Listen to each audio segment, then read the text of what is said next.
Le Seigneur soit avec vous. Évangile de Jésus-Christ selon saint Matthieu. En ce temps-là, Jésus disait à ses disciples cette parabole. C'est comme un homme qui partait en voyage. Il appela ses serviteurs et leur confia ses biens. À l'un, il remit une somme de 5 talents, à un autre de 2 talents, au troisième un seul talent, à chacun selon ses capacités. Puis il partit. Aussitôt, celui qui avait reçu les 5 talents s'en alla pour les faire valoir et en gagna 5 autres. De même, celui qui avait reçu 2 talents en gagna 2 autres. Mais celui qui n'en avait reçu qu'un alla creuser la terre et cacha l'argent de son maître. Longtemps après, le maître de ce serviteur revint et il leur demanda des comptes. Celui qui avait reçu 5 talents s'approcha, présenta 5 autres talents et dit « Seigneur, tu m'as confié 5 talents, voilà, j'en ai gagné 5 autres. » Son maître lui déclara « Très bien, serviteur bon et fidèle, tu as été fidèle pour peu de choses, je t'en confierai beaucoup.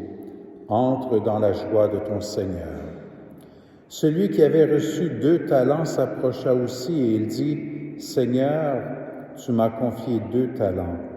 Voilà, j'en ai gagné 2 autres. » Son maître lui déclara « Très bien, serviteur bon et fidèle, tu as été fidèle pour peu de choses, je t'en confierai beaucoup.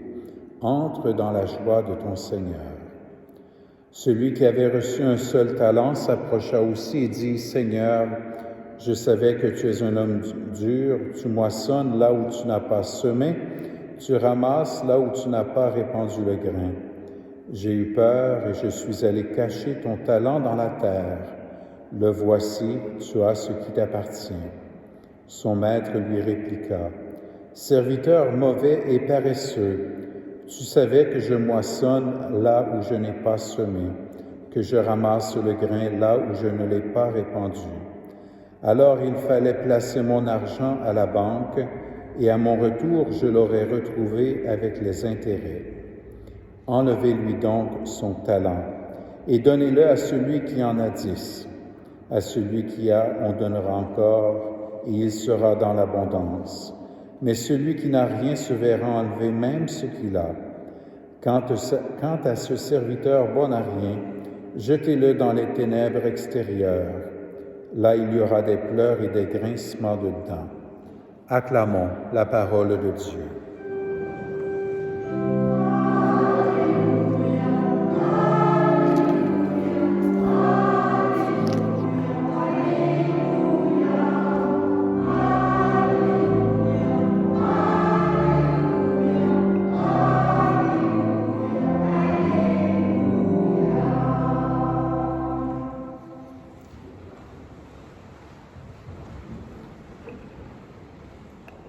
Ça fait 4 ans et demi que je suis parti d'ici et donc il y a juste 2 funérailles que je suis venu refaire depuis 4 ans et demi. Vous avez peut-être constaté que j'ai un petit peu moins de poids que j'en avais, mais que j'ai gagné quelque chose d'autre en échange. J'ai gagné des lunettes pour être capable de lire. C'est ce qui vient avec, je vais dire, l'âge et le diabète. Aujourd'hui, comme le Père Michael mentionnait, je suis ici pour prêcher les messes de fin de semaine en préparation de la retraite qu'il m'a invité à prêcher lundi, mardi et mercredi. Et dans la lecture de l'Évangile qu'on a aujourd'hui, on a une lecture qui s'adonne avec les lectures qu'on a depuis quelques semaines et pour quelques semaines encore. On est à la fin de l'année liturgique. Au début décembre, on va commencer une nouvelle année liturgique avec l'Avent. Et à la fin de chaque année liturgique, on a des lectures qui nous parlent de la fin, soit du retour de Jésus ou de la façon que Jésus va dealer avec nous lorsqu'il va revenir ou lorsqu'on va se présenter à lui à la fin de notre propre vie. Et la lecture d'aujourd'hui est dans ce thème-là. Jésus utilise une parabole pour nous faire comprendre qu'est-ce qu'on a à faire, comment est-ce qu'on a à vivre pendant qu'on est sur cette terre en préparation de son retour, en préparation de notre rencontre face à face avec lui. Et il utilise une parabole qui implique de l'argent, des talents. À ce moment-là, dans l'histoire de l'humanité, c'est une mesure d'argent. J'ai essayé de faire des recherches hier soir, vite fait, pour voir où est-ce que ça a commencé à utiliser le mot talent pour parler d'habileté, mais je n'ai pas trouvé. J'ai pas trouvé le temps dans l'histoire où est-ce que ça a commencé. Sauf que le talent, à l'époque de Jésus, c'est une valeur de 6000 deniers. Et un denier, c'était la valeur du travail d'une journée. Alors, un talent, c'est la valeur de 20 ans de travail. Donc, ça nous met les choses un peu en perspective quand on pense à la parabole que Jésus nous présente. Un talent à une personne, 2 talents à une personne, 5 talents à l'autre personne. Le montant d'argent qui a été confié à ces gens-là. Et le Seigneur s'attend, dans la parabole, à ce que ce qui est reçu soit utilisé de façon à être multiplié, que ce soit profitable, que ce soit utilisé pour produire quelque chose, et non pas seulement le cacher comme le dernier mauvais serviteur a fait par sa paresse. Comment est-ce que ça s'applique à nous? Surtout qu'on a transféré le mot talent pour parler d'habilité. En gros, le Seigneur veut nous faire comprendre que les habiletés qu'on a, les grâces que l'on reçoit de lui, les bénédictions que l'on reçoit, on doit les utiliser pour faire grandir la mission de Jésus, pour l'évangélisation, pour annoncer la bonne nouvelle de Jésus. Ça doit servir au Seigneur. Tout ce que l'on reçoit doit servir pour le Seigneur, doit être profitable au Seigneur. Parce qu'on reçoit tout de lui, tout doit être utile pour lui. Et il y a 2 choses que chacun de nous reçoit. Il y a 2 choses que l'on peut faire profiter. C'est pour ça qu'on devrait faire partie de ceux qui sont louangés dans l'Évangile, ceux qui sont présentés comme ayant fait ce qu'il y avait à faire. La première chose, c'est la prière. Chacun de nous a cette capacité-là de prier, de parler avec Dieu à tous les jours. Peu importe le nombre de minutes, de temps que l'on prend, d'entrer dans ce dialogue-là avec le Seigneur, lui parler et le laisser nous parler. Et lorsqu'on fait ça, on développe notre relation avec lui. Et ça fait en sorte que les prières que l'on fait, d'abord peut-être pour nous, pour ceux qui nous entourent, éventuellement pour les autres qui vivent toutes sortes de situations dans le monde, mais ces prières-là produisent des grâces pour les gens qui nous entourent, produisent des grâces en nous, portent du fruit, portent des intérêts, si on veut dire.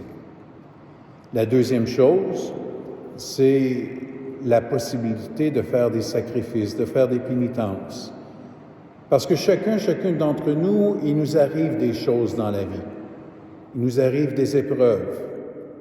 On est atteint par la maladie, par la souffrance, par le deuil, par toutes sortes d'épreuves, de conflits que l'on rencontre et qui nous sont présentés. Personne évite ces situations-là. Tout le monde fait face à ces situations-là. Mais la réponse que l'on donne à ces situations-là peut être différente. On peut se rebeller, on peut se s'outrager par rapport à ça, les rejeter, essayer de les rejeter, mais ça fait juste empirer les choses. On peut, de l'autre côté, les accepter, les vivre avec le Seigneur, les unir avec Jésus sur la croix, avec son sacrifice sur la croix. Dans son sacrifice, il ramasse tous nos sacrifices. On peut être en communion avec lui. Et on se rappelle que la croix de Jésus, c'est pas le dernier mot de sa vie, c'est la résurrection. Jésus est ressuscité. Alors, il donne valeur nouvelle à nos sacrifices. C'est pas juste quelque chose qu'on endure, c'est quelque chose qui nous porte à quelque chose de plus grand. Et qui porte les autres à quelque chose de plus grand. Parce qu'on est tous inclus dans la croix de Jésus. Et ces deux choses-là, c'est des choses qu'on a été invité à faire dans notre diocèse avec le projet d'évangélisation. Monseigneur Guy, quand il est arrivé il y a 3 ans, il nous a invités à faire un projet d'évangélisation. Et avec l'équipe d'évangélisation, les premières choses qui ont été explorées, c'est justement la prière et le sacrifice, surtout de ceux qui sentent pas qu'ils ont la capacité ou des talents particuliers pour d'autres choses dans l'évangélisation. Parce qu'avec la prière et les sacrifices, chacun peut faire quelque chose. Et c'est pour ça qu'on a fondé les Fleurs étoilées de la Bienheureuse Catherine. Vous en avez peut-être entendu parler de ce groupe-là de gens qui prient à tous les jours pour l'évangélisation dans notre diocèse. Ça, c'est les deux choses de base que l'on a. Mais chacun de nous, on reçoit d'autres choses aussi. On reçoit d'autres aptitudes, d'autres talents, d'autres capacités, d'autres grâces, d'autres bénédictions qu'on est appelé à mettre au service du Seigneur. Pour ma part, je reconnais que dans ma vie, j'ai reçu le talent d'être capable de parler. Et avec mes amis, je parle de vraiment tout et rien à la fois, je parle de toutes sortes de choses, mais vous avez probablement vu au fil des années que pour le Seigneur, j'ai décidé d'utiliser ce talent-là d'une manière particulière. Parce que quand j'étais plus jeune, j'ai senti l'appel à devenir prêtre. Et dans mon ministère de prêtre, la prédication a pris une place importante. Je me sens pas comme étant le meilleur des prédicateurs comparé à certains grands prédicateurs de l'histoire de l'Église ou encore aujourd'hui, mais je sens que le Seigneur m'aide à utiliser cette capacité-là de parler pour rejoindre certaines personnes. Il m'arrive des fois de penser que mon homélie a fait dur un tel dimanche ou l'autre. Et pourtant, le Seigneur me confirme à la fin de la messe quelqu'un qui a reçu quelque chose de cette homélie-là. Et je lui rends grâce bien humblement. C'est à lui que je le donne. Parce que c'est pas moi qui peux tout ça de ma part, c'est lui qui m'a donné ça. Et l'année dernière, après 20 ans de prêtrise, j'ai décidé de faire le saut pour quelque chose d'autre dans ce domaine-là de la prédication. Ça faisait longtemps que, depuis que j'étais jeune, que je voyais des prédicateurs venir dans les paroisses ou que j'en avais invité lorsque j'étais curé. Puis je sentais toujours le désir de faire des retraites comme ça, de prêcher des retraites dans des paroisses. Et l'année passée, j'ai pris la paroisse de Bondfield, ma paroisse d'enfance, comme cobaye pour prêcher une première retraite. Et c'est cette retraite-là que je vais donner avec certaines modifications que j'ai apportées depuis, que je vais donner ici au cours des prochains jours. Une retraite qui s'intitule « Au quotidien avec la Trinité ». Et la retraite est sur 3 jours, alors vous pouvez déduire que le premier jour, je vais parler de Dieu le Père, le deuxième jour, je vais parler du Fils, Jésus, et le troisième jour, je vais parler de l'Esprit Saint. Mais même si c'est sur 3 jours, c'est des choses que je vais vous inviter à vivre quotidiennement avec la Trinité. Et donc, cette semaine, je vous invite à 2 choses. Avec l'Évangile que l'on a, à réaliser quels sont les talents, les choses que vous avez, en plus de la prière et du sacrifice, que vous pouvez faire pour développer ce que Dieu vous a donné. Et une des choses que je vous invite à développer, c'est l'aspect de rejoindre les gens. Chacun de nous, on est capable de rejoindre certaines personnes. Mais il y a des gens que vous êtes capable de rejoindre, que seulement vous êtes capable de rejoindre, que Père Smith et moi, on ne peut pas rejoindre, parce qu'ils ne sont pas dans nos cercles de personnes que l'on rencontre. Et pour ces gens-là, vous avez à être la présence de Jésus, sa parole, son écoute, son regard, son toucher, son marcher ensemble. Vous pouvez être des images de Jésus, faire rencontrer Jésus à ces personnes-là. Alors, je vous invite à réfléchir à ces choses-là cette semaine Et si vous avez le temps, lundi, mardi, mercredi à 4 heures de l'après-midi, à venir à cette retraite-là. Invitez d'autres personnes que vous connaissez à venir à cette retraite-là, qui me connaissent ou pas. Vous êtes les meilleurs publicistes pour les activités dans une paroisse. Alors, je vous invite à en faire la promotion. Just a quick summary in English of today's gospel. Jesus is presenting us the parable of talents and telling us basically that we need to make profitable what he is giving us. He is giving us all kinds of graces, blessings, abilities to do stuff. And what do we do with those things? There are two things that we receive: the possibility of praying, talking with God, having a dialogue with God every day. Do we encounter God? Do we enter into communion with him like that? The second thing is, what do we do with the hardships, the difficulties, the illnesses, the grievances that we have, that we encounter in our life? Do we offer them in sacrifice? Because we'll have them anyways. Might as well use them to be profitable to the Lord. And as we use them to the Lord, he blesses the world with us. He brings more graces. He multiplies those graces. And the one thing that we also have is the ability to encounter people. You will be able to meet people that Father Mike and I will never meet, will never be able to meet, will never be able to bring Jesus to. You have that capacity by being Jesus' eyes, ears, voice, touching, walking together, being a presence of Jesus to others.